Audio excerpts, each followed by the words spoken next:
Good morning, welcome to my YouTube channel. My name is David Okun. I'm so happy that we are working on this program today. I will be continuing to talk about money and the money coming from the United Kingdom government. And I've been talking about this. Watch this video and watch the rest of the videos as well for it to make sense. And it is a continuation of how people in the United Kingdom get money, which is help given by the state to the people who need it in this country, United Kingdom. And also particularly I'm now talking about the health equivalence of the support which I have been talking about. Today we will be looking at number 10 within the list of the different elements of information or requirement and activities and descriptors in the process of requesting this help, and you are required to give details about how your condition affects you in specific time in specific terms, and you are given points. And we are looking at a question number 10. These are called descriptors, and go to gov.uk and also to other organizations online or wherever you want to go. You can go to, if you're in the UK, if you're outside the UK, you can go online. If you're in the United Kingdom, you can go to the Department of Work and Pension. If you have any business there, especially if you are interested in understanding how the policy and actually also the program works. Normally, if you are working, you can be curious, but also if you are not working, you can be in a position to consider, because some people have savings and others don't. And if you have saving up to 15,000, you can still get full benefit. If you're not working, you can get the full universal credit if you're not working.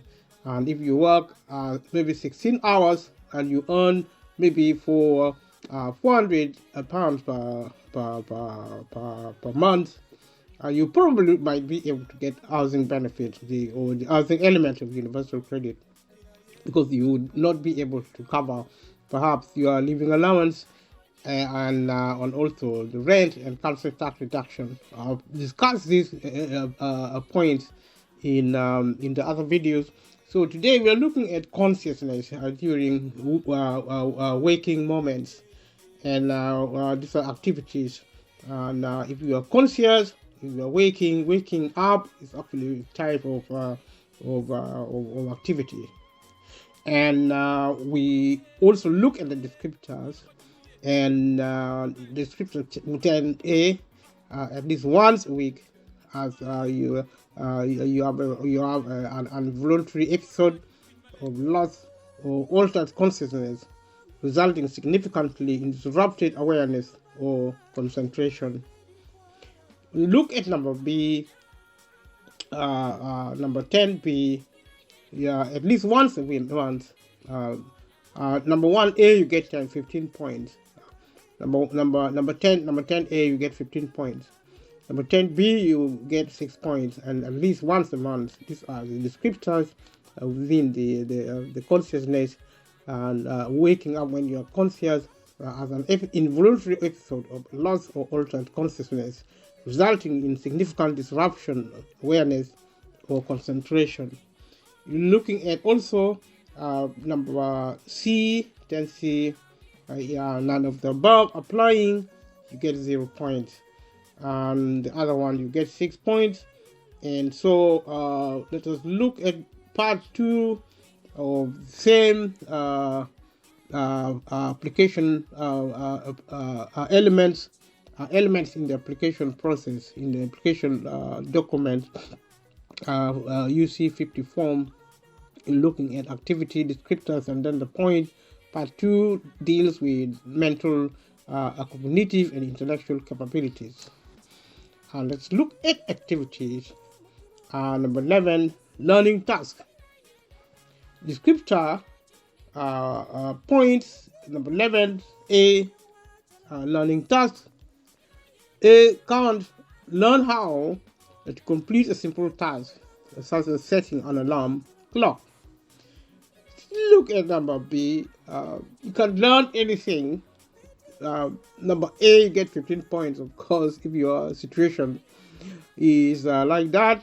You can learn anything beyond simple tasks, such as setting an alarm clock. You get 6 points. So go to number 10, 10C. Leave a comment below if you find this information complicated to understand. And for one reason or another, perhaps you're a researcher, probably you're curious to understand the policy in the United Kingdom, because what happened in the UK also happens outside the UK because of structural similarity, or actually policy, perhaps also relational in terms of international relations within the global system. If you're in Africa, you probably would want to know what happened in the United Kingdom, and also because of this, the benefit system. To repeat the other point, it makes sense because it's actually the only way to get, for example, the British people out of poverty. The other equivalence is actually work, especially employment, and small and medium businesses. These are actually low-income orientated activity working, but benefit itself is also low in terms of level. And I have suggested that to get the British people out of poverty, the level of benefit should go up. The number of people in benefit is irrelevant, because if the British people want to work, if there are decent jobs out there, then the British people will be able to work. But if there aren't decent jobs, some jobs are there, but they are nothing but form of abuse to poor people. There are some, they are abused because of government negligence. Government has been very negligent in terms of employment law and support, both for employer and for employee. In terms of small and medium businesses, employer should be supported by the government to support a minimum wage, which should be raised to £30,000 per annum if you are working full time. And also, if you're not working on benefit, whether you're on benefit or not, whether the government thinks you should be on benefit or not, the first thing should be done. Everyone who's on benefit should get £30,000 per annum, equivalent to such as you are working full time. If the government thinks they are good work, then they should ask the British people if there are work. If the British government say they are happy with the kind of work being provided, then that is okay. Because there are some types of jobs which are a form of abuse. I mean, if the work is not decent in a rich country like the United Kingdom, then there is a problem, because condition of working should be important. There is a sense of reasonableness in terms of policy and behavior and work. But you see, the problem with the UK government is that its priority is to play politics, dirty politics also against the British people. And sometimes you now go to the point where you often the government is behaving like a terrorist because of political ideology, political ruthlessness. Because there is an agenda which is unrelated to peace at all. It's just a form of kind of insanity from the state, where the state somehow believe keeping the British people deliberately poor is actually to provide stability. Yes, it provides economic stability because you see the system is such that only the stability explained because it's the system of violence is explainable. It's designed such as to let only a few people have power, and which is the system of stability in terms of power relations. And the problem with this arrangement is that wealth is now the measure of power, and wealth has been infused into measuring power. Therefore, the political agenda, is to keep the British people poor so that they can be ruled over. And this is the case. And they can't tell the truth because this is the system, the assumption, the system is violent and it is going to kill people.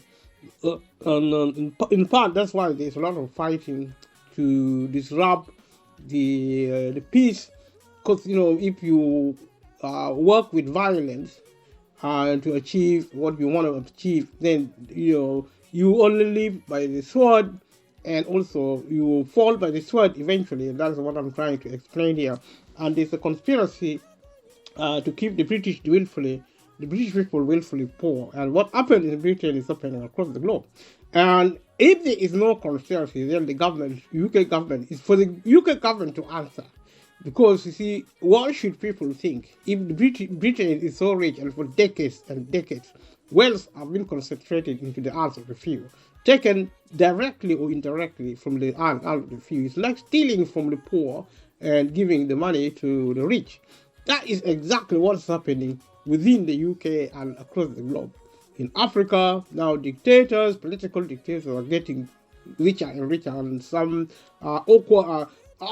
if you look at businesses in Africa, then you can explain what happens globally, because you have to have some strong connection with those in political power in Africa to even get a contract as an investor or an entrepreneur.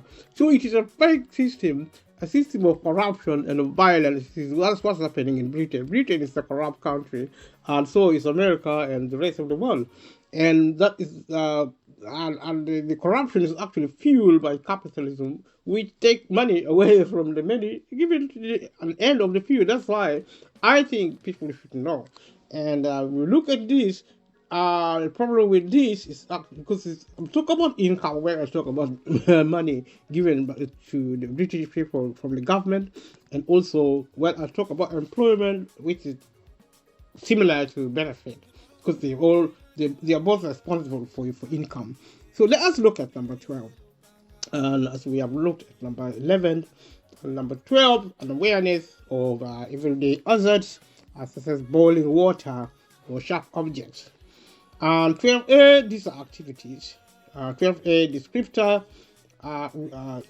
If you want to know a little bit more about what I'm talking about, go online and click gov.uk, and then you will have this information. You can go through Citizen Advice public website as well and get this information. Citizen Advice is the biggest advice service in the United Kingdom. So, which is what I've been saying. I repeat them here because some people must have missed the other videos. So number 12, you have a reduced awareness of everyday hazards leading to significant risk of one, injury to self or others, or number 2, damage property or possessions, says that you require supervision for majority of the time to maintain safety. This quality is actually 15 points, the maximum points. Then you have number B, reduced awareness of everyday hazards leading to a significant risk of 1, injury to self or others, or 2, damage to property or possession such that you require supervision to maintain safety. And this gives you 9 points, and C, reduce awareness of everyday hazard leading to a significant risk of one,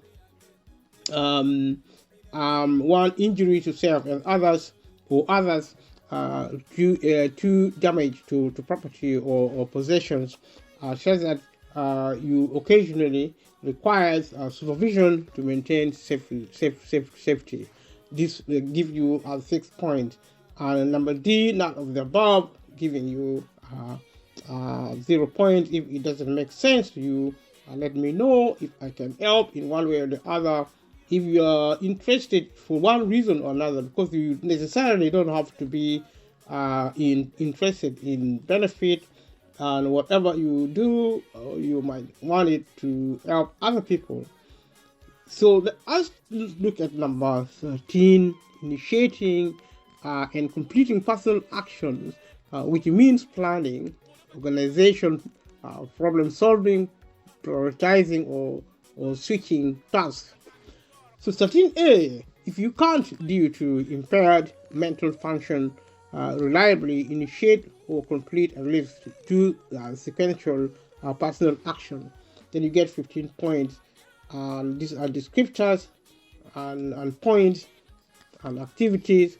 Number B, you can't, due to impaired mental function, reliably initiate or complete at least 2 sequential personal action for the majority of the time. And so you get you get 9 points. So you're looking at C, frequently can't, due to impaired mental function, reliably initiate or complete at least 2 sequential personal actions. You get 6 points. So number D, none of the above applies. You get 0 points. Let us look at number 14, coping with change. Number 14A, if you can't cope with any change to the extent that day-to-day life can't be managed, you get 15 points. Now, if number B, if you can't cope with minor planned changes, such as a prearranged change to the routine time schedule for a lunch break, to the extent that the overall day-to-day life is made significantly more difficult, you get 9 points. Number C, you can't cope with minor unplanned change, such as the timing of an appointment on the day it's due to occur, to the extent that overall day-to-day life is made significantly more difficult, you get 6 points. You go to number D, none of the above applying, you get 0 points. Let us look at number 15. Number 15, getting about. Number 15, A, you can't get to any place outside your house with much of you which you are familiar with. Which you are familiar, you get 15 points. You are unable to get a specified place, to get a specified place with which you are familiar, and without being accompanied by another person, you get 9 points. Number C, if you are actually, thank you so much for watching. So grateful. If you are unable to get to specified place with which you are unfamiliar, without being accompanied by another person, you get 6 points. The information seems to be quite similar, and they are different in subtle ways. And leave a comment below if you think let me know what you think about this situation. If you are trying to claim a sickness benefit and you are given this information, let me know if you think it is easy to understand, and also let me know if it is difficult to understand, how you would probably potentially, if you live in the UK, would you think this would be a good idea for you to go through this process if you're a sick person trying to claim sickness benefit. without the professional help. And I've already commented elsewhere that there are a lot of problems with the professional services because of lack of funding, and they are short of staff and resources, and it's almost increasingly getting impossible to provide, because you see these organizations are so they are so rigorous, they're so thorough in their working. They cannot even within law, they cannot give inadequate quality service. They have to give quality service to their client. There are either they give quality service or no service at all.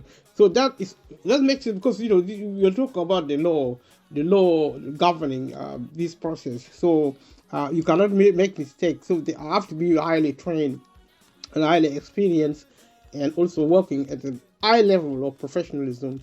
But unfortunately, because it's part of the social function, which is part of public sector, and there is no funding that like any other services in the country, including healthcare. This is actually part of social service, within social policy.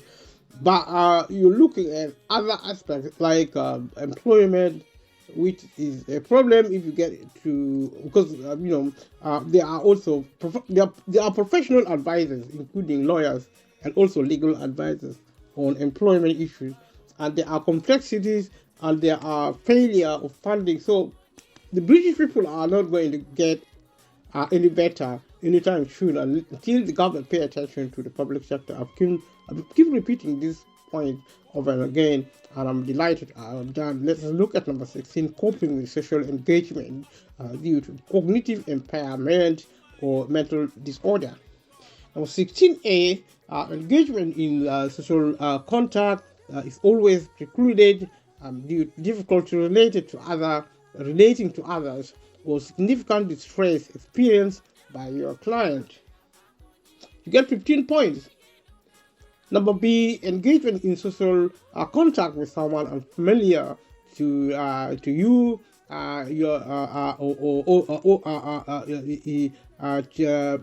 is always precluded, and you are always precluded due to unfamiliarity. You're always precluded due to significant to difficulty relating to others or significant distress experienced by which you experience. Actually, you get 9 points. If you cannot engage, if you're in a situation, number C, engagement in social contact with someone you're unfamiliar with, and you find it impossible for the majority of the time due to difficulty relating to others, or significant distress you experience, and you get six points for that.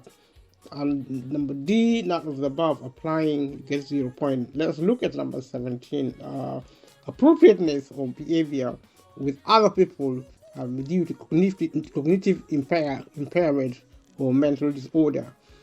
This is activity. So the scripture number 17A, if you are experiencing on a daily basis uncontrollable episodes of aggressive or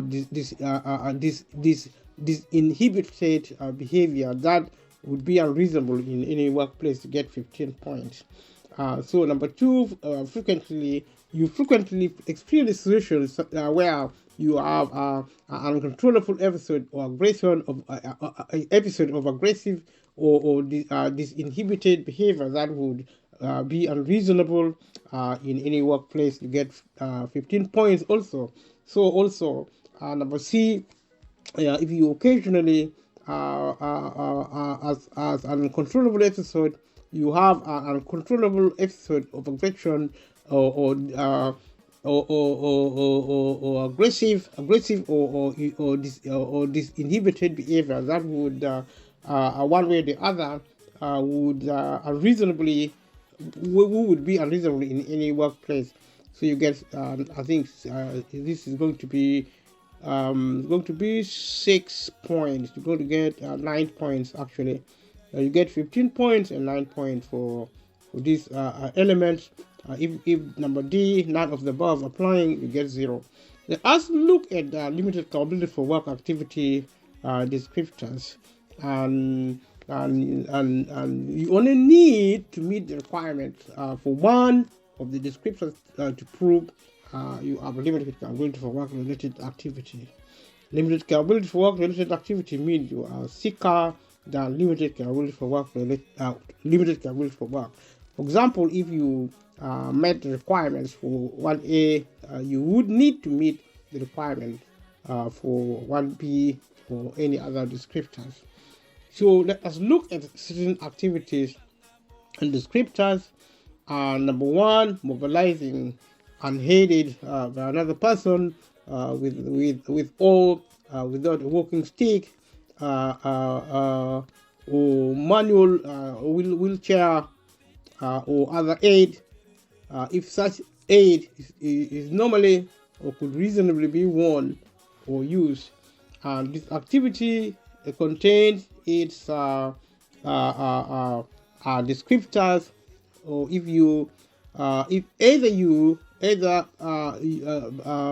if you can't either mobilize or for more than 50 meters on level ground without stopping in order to avoid significant discomfort or exertion. And then number B, repeatedly mobilize 50 meters within a reasonable time scale because of significant discomfort or exertion. And look at activity and descriptors 2, transferring from one seated position to another. Can't move between one seated position and another seated position located next to one another without receiving physical assistance from one another. So 3, reaching, descriptor activity reaching, descriptor can realize either arm, can have raised either arm as if to put something in the top pocket of a coat or a jacket. So you're looking at summary activity 4, picking up and moving or transferring by the use of the upper body and arms, excluding standing, sitting, bending or kneeling, and all other activities specified in this schedule.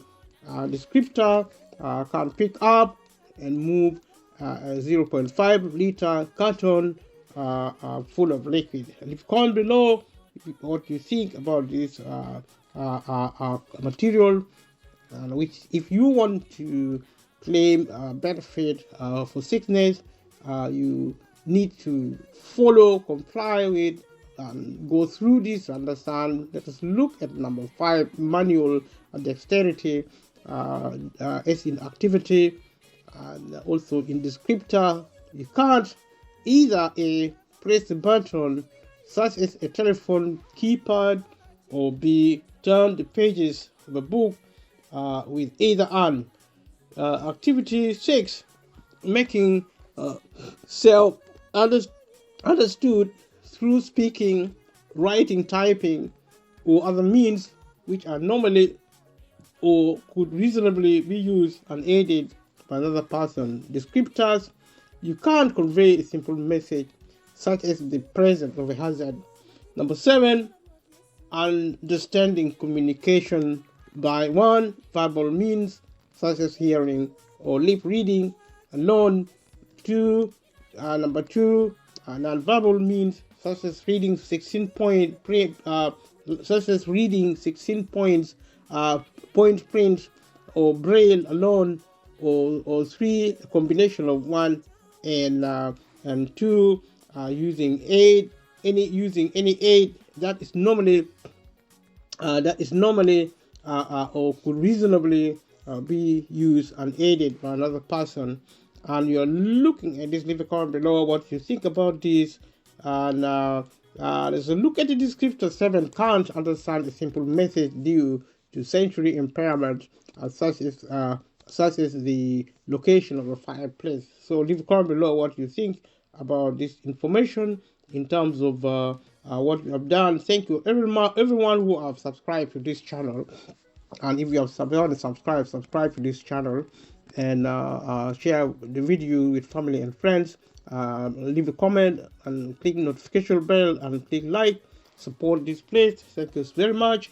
And number 8, going back to this information, absence or loss of control while conscious, leading to extensive evacuation of the bowel, and or avoiding of the bladder, other than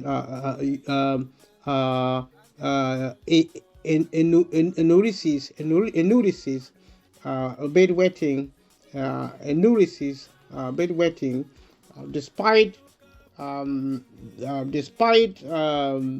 the presence of any head or adaptations which are normally or could reasonably be worn or used. So you're looking at descriptors and activity number 8 in the information. At least once a week experiences. Number A, loss of control leading to extensive evacuation of the bowel, and or avoiding of the bladder, or B, substantial leakage of the contents of a collecting device sufficient to require the individual to clean themselves and change the clothing. So you're looking at the relationship between learning between tasks, between activities, and also the descriptors. Leave a comment below, let me know what you think. Let us look at number 9. And the number 9 is learning tasks. Learning tasks as activity number 9, and the descriptor equivalent is you can't learn how to complete a simple task such as setting an alarm clock due to cognitive impairment or mental disorder. So look at number 10, awareness of hazard. Also, descriptors reduce awareness of everyday hazard due to cognitive impairment or mental disorder, leading to significant risk of one, injury to self or others, or be damage to property or possessions, and such that they require supervision for the majority of the time to maintain safety. So let's look at activity number 11, initiating and completing a personal action, which means planning, organizing, problem solving, prioritizing, or switching tasks. You can't, due to in the equivalent, the descriptors equivalent, you can't, due to impaired mental function, reliably initiate or complete at least two sequential personal action. So let's look at number 12 as in activity number 12, coping with change. The descriptor equivalent would be can't cope with any change due to cognitive impairment or mental disorder, to the extent that day-to-day life can't be managed. Let's look at number 13, coping with social engagement due to cognitive impairment or mental disorder. And in terms of descriptors, engagement in social contact is always precluded due to significant relating to others, or significant distress experienced by the individual. Number 14, in activity, appropriateness of behavior with other people. So descriptors would be as a daily basis, uncontrollable episode of aggressive or disinhibited behavior that would be unreasonable in any workplace. So this situation would be due to cognitive impairment or mental disorder. Number 15, conveying food or drink to the mouth. The descriptor A would be can't convey food or drink to your client to your client's own mouth without receiving physical assistance from someone else. Look at number B within 15.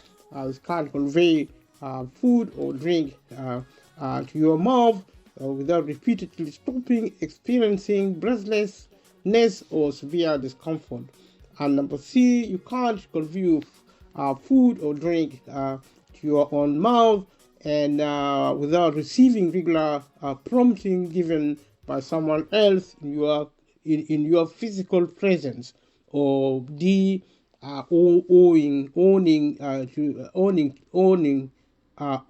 to severe disorder of mood or behavior, you fail to convey food or drink to your own mouth without receiving one, physical assistance from someone else, or two, regular prompting given by someone else in your presence. So looking number 16, chewing or swallowing food or drink. This is actually this activity which are impacted by your sickness. If you are sick, assuming we are talking to the viewer in your situation, so chewing is affected, swallowing food or drink is affected as in activity. The descriptors will look something like A, can't chew or swallow food or drink. B, can't chew or swallow food or drink without repeatedly stopping, experiencing breathlessness or severe discomfort. You are sick, and this is how the sickness is affecting you. You are explaining this to the Department of Work and Pension so that it makes sense to them. This is actually a guideline to when you are sick and wanting some money from the government. The government having promised they will pay you money if you are sick. I'm just going through this so that you form a view what is going on in practice. Leave a comment below if you think you are more likely or not to find it easy or difficult if you are claiming benefit and being sick also. Let's look at number C. You can't chew or swallow food or drink without repeatedly receiving regular prompting given by someone else in your presence. Or D, owing to severe disorder of mood or behavior, you fail to chew or swallow food or drink, or to chew or swallow food or drink without regular prompting given by someone else in your presence. So you are looking at scenarios of people who are sick and in different ways, and how the sickness affects them, because the philosophy surrounding government policy on sickness benefit is not the sickness itself, but the impact of such a sickness on your life, how it affects your life generally, but also how it affects your working life. So we are looking going forward, and thank you so much for your support. Consider subscribing to this channel. Also continue to watch going forward, leaving a comment below, and at the same time sharing this material with family and friends so that as many people as possible in the world can watch it. And there are 8 billion people, actually 2 billion people use YouTube every month. So I wish you well, I wish you luck with your support of this channel. Leave a comment below, let me know what you're thinking. So let's look at universal credit, the housing element. And the universal credit of the housing element replaces housing benefit for most people getting universal credit. It can pay for rent in private and social housing. Some service charges can also be paid by the housing element. And when they talk of some service charges, in other circumstances, it may mean not all service charges can be paid. When you talk about service charges, these are charges of services provided by the landlord, like in maybe the communal places, for example, maintenance of the essential like electricity, gas, gas equipment, basic repair they are required to prepare. So kind of like you share in the cost of this. In my opinion, this is certainly wrong. Is a way of cloning people who need housing, because these people need housing because they are poor people, and you find that because the government is not funding the housing system adequately, poor people are still required to pay more to the cost of their housing. In my opinion, I don't think people who are on minimum wage in the United Kingdom, people who are on benefit, should pay rent at all. They shouldn't pay a council tax. The government should get the money from multimillionaires. Actually, the royal family should be paying 50% of their wealth, because they are worth in billions and in tens of billions of even probably hundreds of billions of US dollars.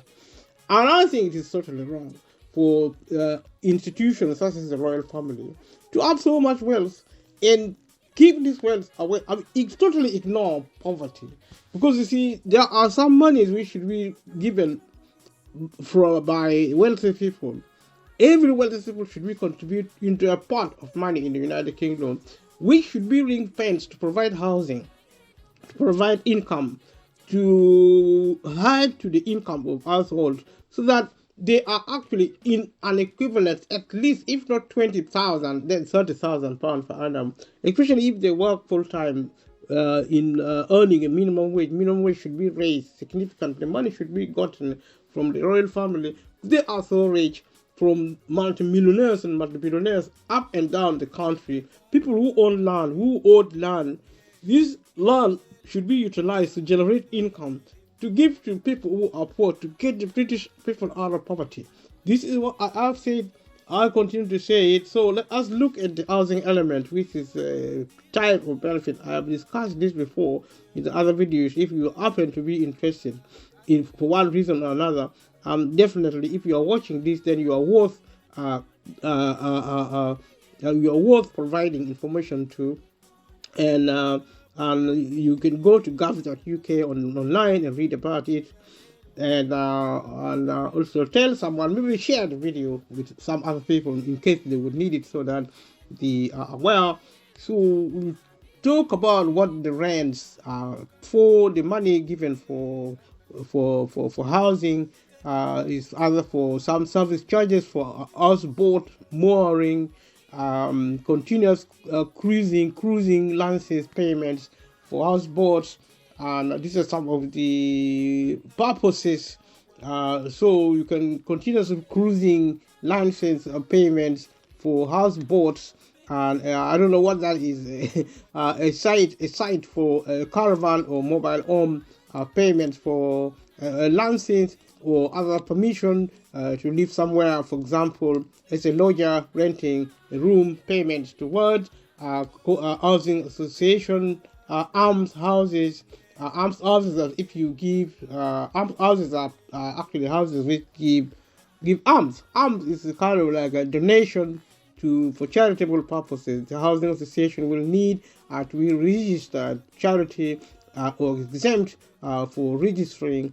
The housing element won't pay for mortgages or home loans, though you, if you are needing, might still get service charge payments and could be able to get support for mortgage interest loan, loan rent, or interest on your mortgage loan. If you are renting, or you can also be used to pay rent or mortgage arrears on the current or previous home. A care home, ground rent, a tent or a pitch. These are things which you cannot pay universal credit toward. It's not the housing element, which is actually universal credit for housing. They won't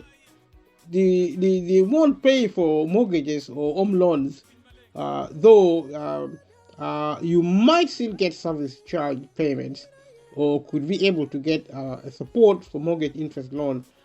You might is an interesting word, but it doesn't mean you are going to get it. So what it doesn't pay for is rent or mortgage arrears on a current or previous home. It doesn't pay mortgage arrears or on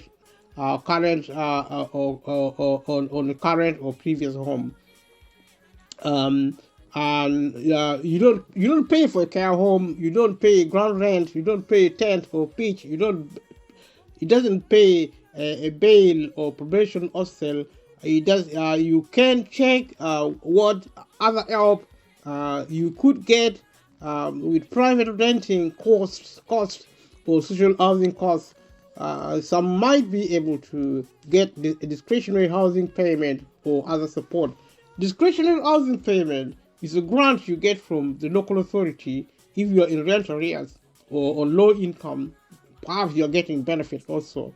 That is part of the eligibility criteria, which I have spoken about in terms of the cost of living crisis. Watch the rest of the video. If otherwise watching the video is a bit complicated, then go to gov.uk or Student Advice public website. I mentioned these two because they are corporate. They are very big organizations, especially the government website.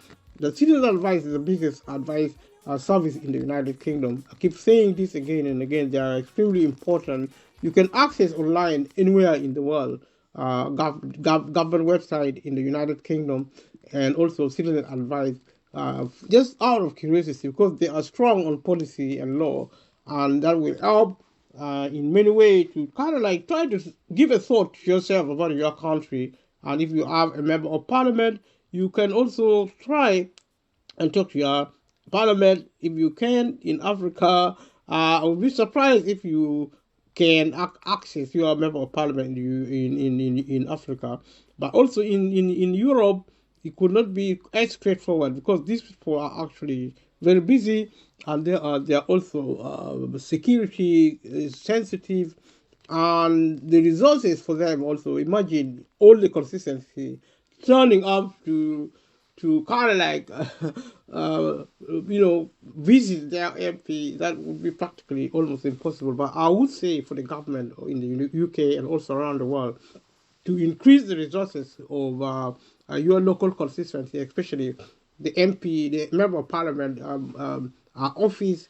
Increase the set up some system of advisory components, admin, people who can speak to people who are trained, can give advice in a member of parliament, so that the data can be used by members of parliament to understand the kind of problem in its original context. Now, I believe people who provide give advice to the government should be people who know what is happening on the ground, such as a member of parliament and they are members of staff.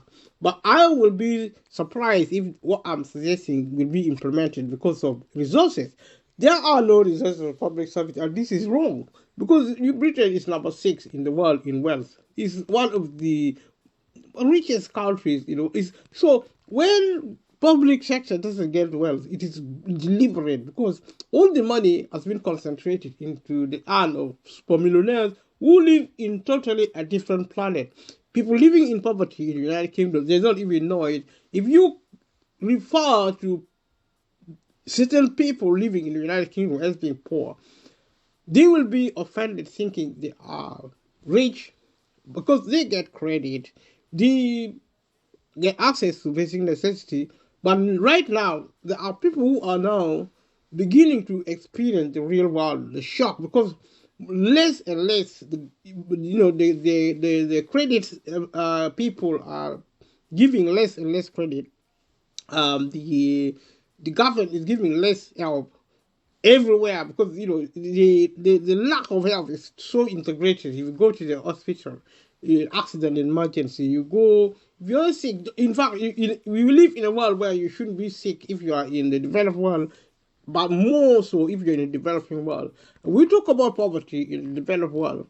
If we see the level of poverty in the developing world, then we will be shocked. And look at this same material. You can check what other help you can get. I'll talk about discretionary housing payment and other support, and you can So there are situations when you may be better off claiming housing benefit instead of the housing element of the universal credit. So you should claim housing benefit instead of the housing element of universal credit if you live in accommodation to help you lead a more settled life called a resettlement place. Non-metropolitan county council, charity, or housing association accommodation where you get care, support, or supervision known as exempt accommodation. These type of accommodation are where you could get housing benefit instead of housing element. If you live in a county council, charity, or association accommodation that you get because you have an assessed need known as supported accommodation. So people who you might be sick, mostly if, for example, you are terminally ill, you are very or extremely sick, you get in some called supported accommodation. In which case, you would be advised to claim housing benefit instead of universal credit housing element. So also, if you live in a local authority hostel where you get care or support or supervision, not included, not including care homes or independent hospital. If you don't live in care homes, if you don't live in independent hospitals, which you don't probably get benefit, or if you get it, you get some other forms of benefit, excluding benefit for housing costs, because there you don't pay rent. You could be getting help with housing if you have still kept your home and you are expected to come back to your home.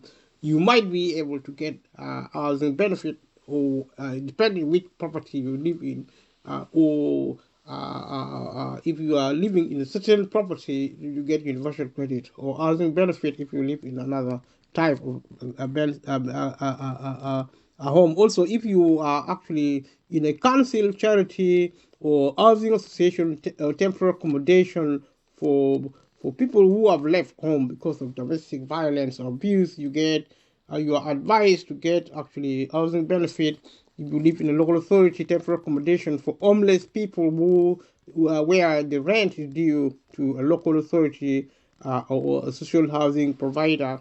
If they are temporary, you get housing. You are advised to claim housing benefit to helping you with housing costs, and you will still get universal credit, but you will get housing benefit instead of the housing element. This is better for you, as the housing benefit payment won't be limited by the local housing allowance.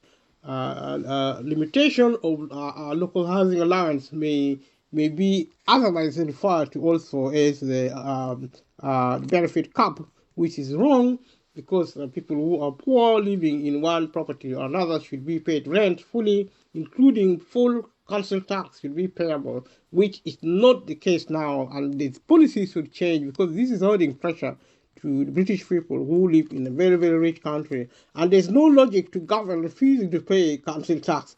I mean, to people who are poor, people who are low income, people who are actually living on benefit.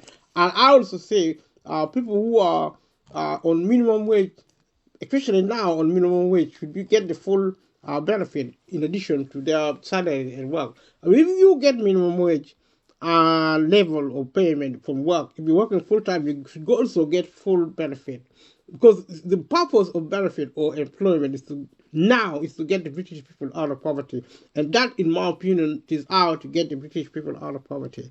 So, and if you, like I said, you will still get universal credit, but you will get housing benefit instead of the housing element. This is better, and I already mentioned that. And in some cases, this is better for you, as the housing benefit payment won't be limited to local housing allowance, like I said. So it also won't be included in the part of work and pension calculation of your benefit cap. So that is the status of housing benefit, which is very limited. In fact, they are almost non-existent because they are policy directed, and it is not optional. You don't really choose if you're in a situation, because you're in temporary accommodation generally, normally, and certain type of accommodation, then you get housing benefit, which is a legacy benefit, as I said, which the government changed and made it worse by introducing other proxies like benefit cap, which is the wrong idea. Is the government attitude is to refuse to give benefit. It has it worthless argument, in my opinion. The government argument for where it behaves in politics is totally, in benefit, is totally worthless, because he says people should go to work. What for? I mean, if the minimum wage is so low, people shouldn't go to work. This is a rich country. Britain is rich, and if you ask some of the conservative MP, they mock the British people or people who advocate for equality or fairness. They say money doesn't grow on trees. Yes, it does for the super rich, and including the royal family, including all politicians actually pick money of the trees. Money grows on trees for them. That's why they are multimillionaires and multimillionaires. Then why not for the majority who are actually working so hard and they are even being abused by the government as being lazy or as being avoiding work shy? These are nonsense. This is cruelty. It is a form of theft by the UK government on the people who are working so hard, who need legitimate help, being abused, being treated worse than slaves. And this should be the nastiness of the British government is for all to see. And this nastiness is actually global. The nastiness of government in Africa is another thing altogether. But in the developed world where there is democracy, it is unacceptable. And at least Africans are dictators. Although more and more Africans are now claiming to be democrats. If they are, then they have to get African people out of poverty, because there is so much wealth in the world. And that's the bottom line. Fight your wars as much as you like, because you like wars. We like war. The government likes war so much so that war is not has turned into a necessary evil. I don't know if it should stop or not, because I can't say war should stop. If it stops today, then we are in trouble, because we are so in trouble that war is now a necessary evil, which is like, doom if we do fight, doom if we don't fight. And this has to change for us to survive. Some people think killing maybe poor people, disabled people, people who are, I don't know, which people should be killed and which one should remain. Because every time you ask the government and their agencies complaining about population, I mean, there's so many people in the world, and in Africa, they are teaching contraceptive, they're teaching women to do abortion, they're doing all sorts of things. They are making people act like murderers, more in the moral sense of the word. I mean, you kill a child because you want to reduce the population, because you think if you reduce the population, then everybody is going to be rich. But wealth now is concentrated in the hands of less than 10%. They are multimillionaires, the multimillionaires of the world. If you're not a multimillionaire, think you're rich, that is your problem. But the violence is coming, and until we change, we are going to be in serious trouble. Let us look at the eligibility for housing element. I've discussed this before. To get the housing element, you must be eligible for universal credits and also usually be 18 years.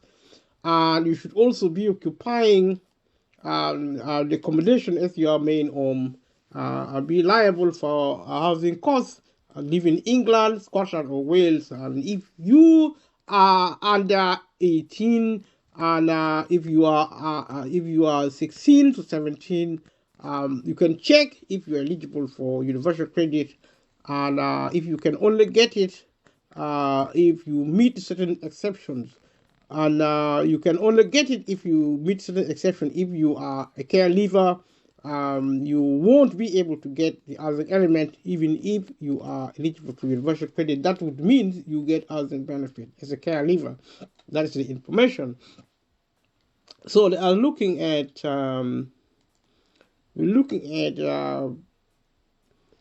if you're away from your home, and if you are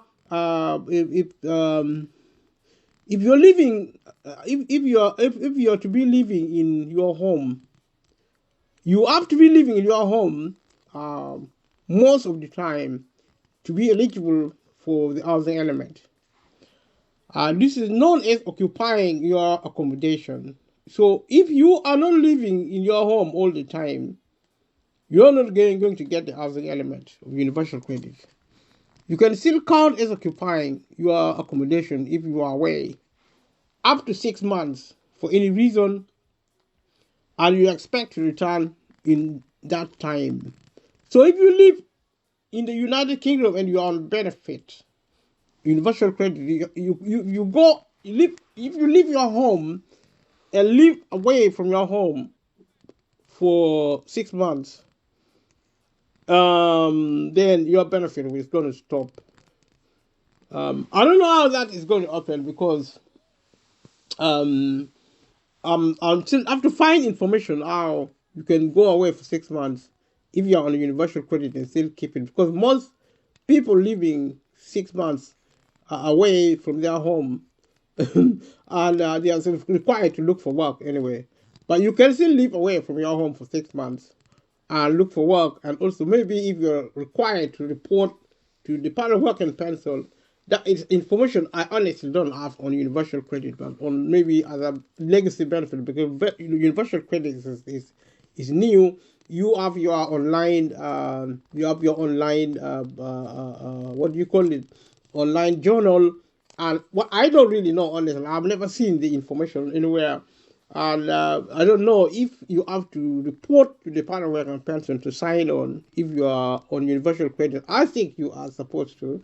My instinct is that if you are on universal credit, you are required to go into the job center to sign for your benefit, to make sure that you are alive, you are around, you are not sleeping, you are awake, and also you are interviewed.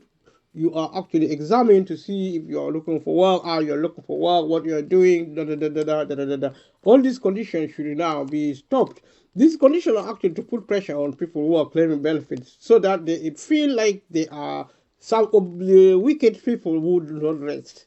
And that is according to the government. The government has a lot of cruelty about itself, about it, and just a lot of cruelty about it. And I don't understand the savagery which is the British government, and this is probably across the globe, because governments are very evil because of what they do, and their evil is more visible than the evil of citizens of a country. I am conscious about evil, which is actually, in my opinion, everybody is probably evil, but the evil at the government is so intense because of the power they have. I think the more power you have, the more evil you are. And I think the British government and also the government across the globe are very evil people, very evil things. They are not even people. I mean, the moment they are in government, they are in their offices, they cease being human. They are just like wild animals. They are not even like living creatures. They are like some kind of like complicated robots. We who do not even listen to anybody, doesn't care at all. They are like dead people. They have no feelings. Because if you have feelings, and how you think I'm having a go at the politicians or people who are wealthy, people who are in power, then think again, because you see, this kind of behavior is trickling down the society. Because you see, the ordinary people in a country like Britain is constantly referring to one another as strangers. How can you call a fellow human stranger? And this is in Africa, in cities and towns, big cities and towns, and trickling down to the villages. We are so in trouble. We need to stop and revisit our human culture. Human culture. We need to really start valuing our life, the life of our fellow humans. Let us become human again, and really stop messing up here and there. There is so much wealth in the world. Why should anybody even be poor? Why should people suffer, including in the UK? UK, which boasts of being a democracy. What kind of democracy is it? I mean, no politician should open their mouth in the developed world, especially in the West, especially in Britain, to say Britain is a democracy. It is not. One person poor in your country You don't have democracy. That is a mandate. And the politicians should shut up until they get the British people out of poverty, American people out of poverty, the Asians, the Africans. Nobody in the world should mention the D word, democracy or freedom or this all this rubbish. Freedom for who? Democracy for who? One person, one child going without food in Africa, without water in Africa. People run, people live like worse than dogs. They fight over drinking water in Africa. What kind of world have we created? In the UK, in the developed world, water is being contaminated. Are you trying to kill people? Are you wizards and witches? And this is the problem. They don't listen, and we don't. The ordinary people who are suffering don't have access. If you contaminate water by throwing toxic waste in the sea, in water, to contaminate the air, to pollute the air, to contaminate water. Are you trying to kill people? Yes, you are. If you are a government, because you don't want to regulate private companies. And you treat private companies as if they are gods. They are not gods because they are corrupt. That's why they cut corners. They pollute the environment to cut costs. And you don't want people to talk about it. You arrest demonstrators. You kind of like try to use machine to spy on people, to terrorize people.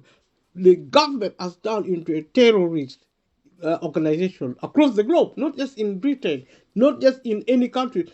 The state is number one terrorist. Because if one person living in poverty in the world, then the state is a terrorist. That should be put in the law. The law should change to include poverty in the country as being evidence of state terrorism. And that is what I think should be done. If any MP agrees with me that the government is culpable, it is actually an offense, should be made an offense for one person to be poor in a country. Because there are so many rich people, there's so much wealth, which rich people do not even know about. There is, everywhere you see there is wealth, and wealth. And for sure, especially in Africa, all the developed world should give 50% of their wealth to Africa to get every African out of poverty today. How can people, and the problem is everybody is quiet. They think they deserve to be poor. This is a brainwash.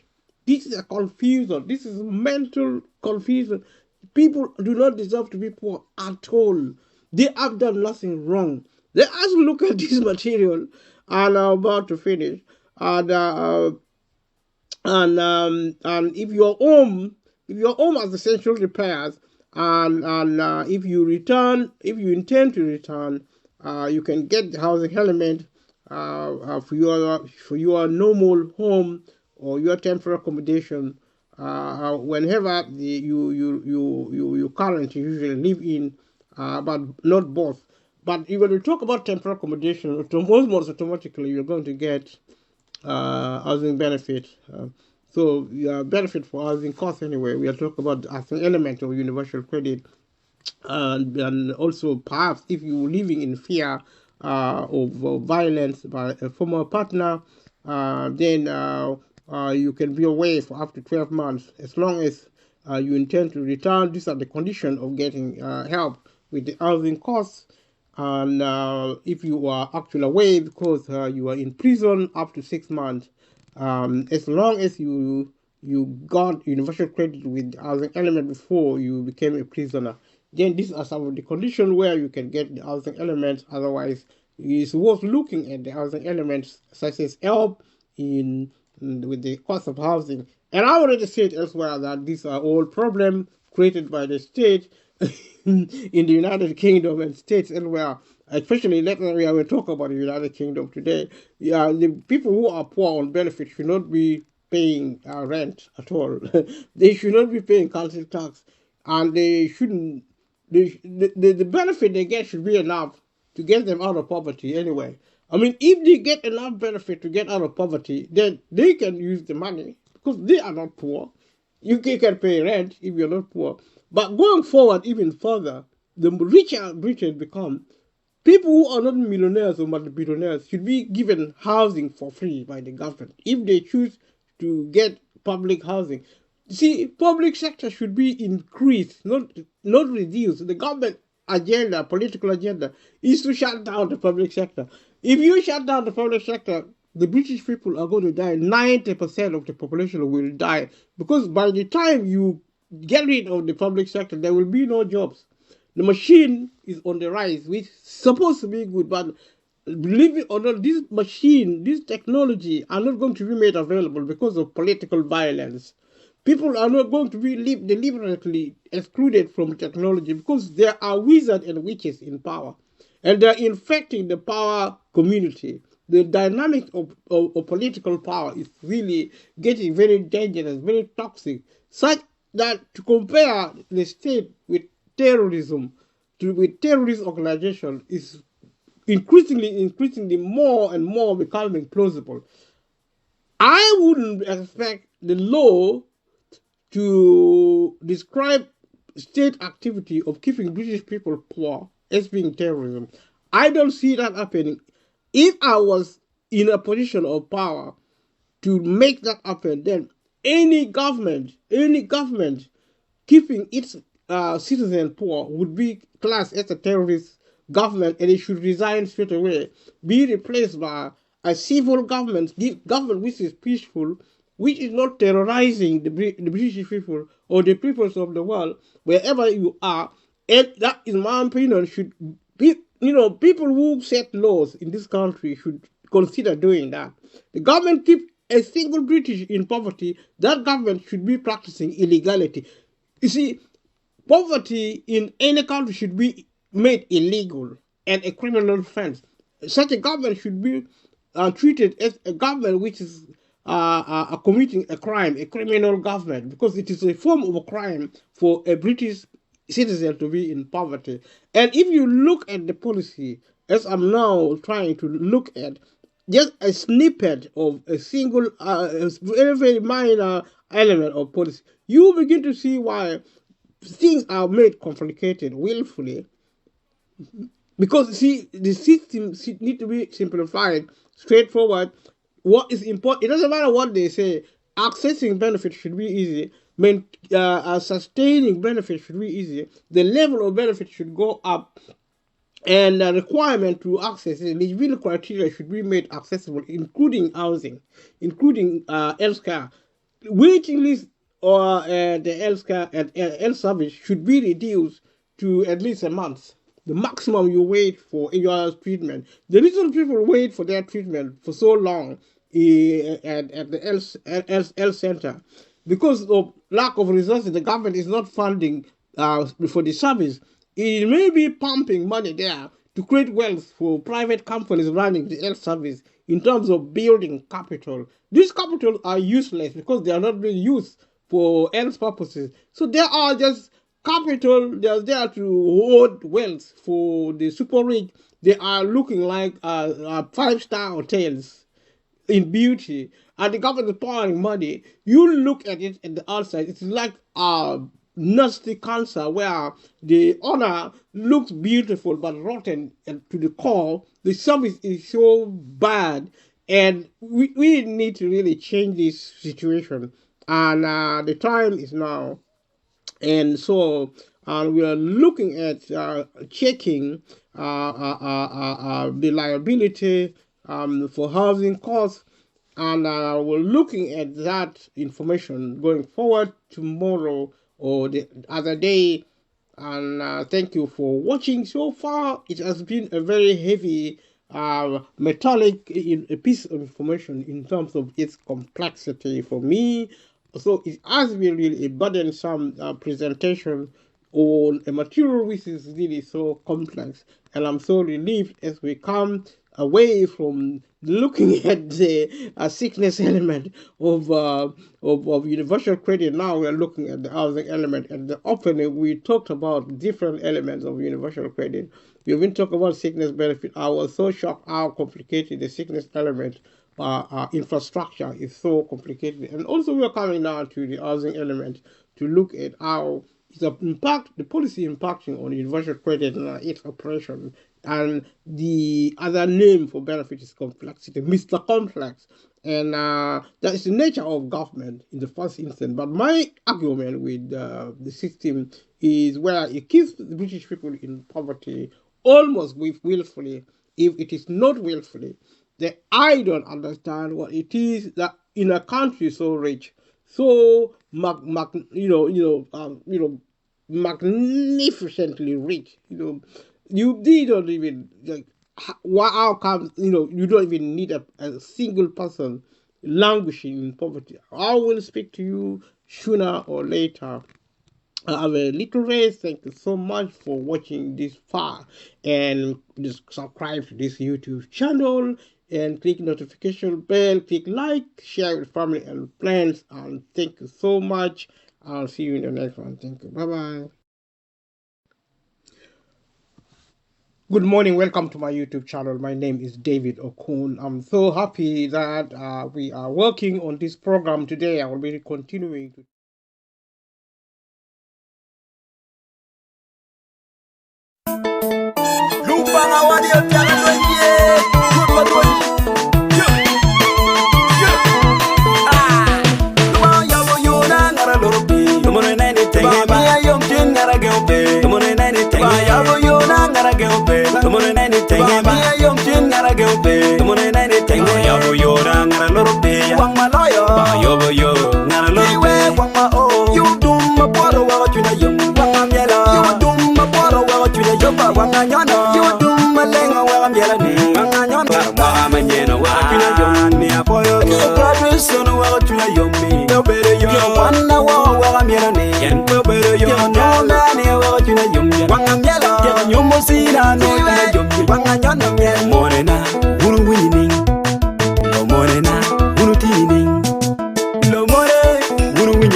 Lo money na wengal, aha, fuera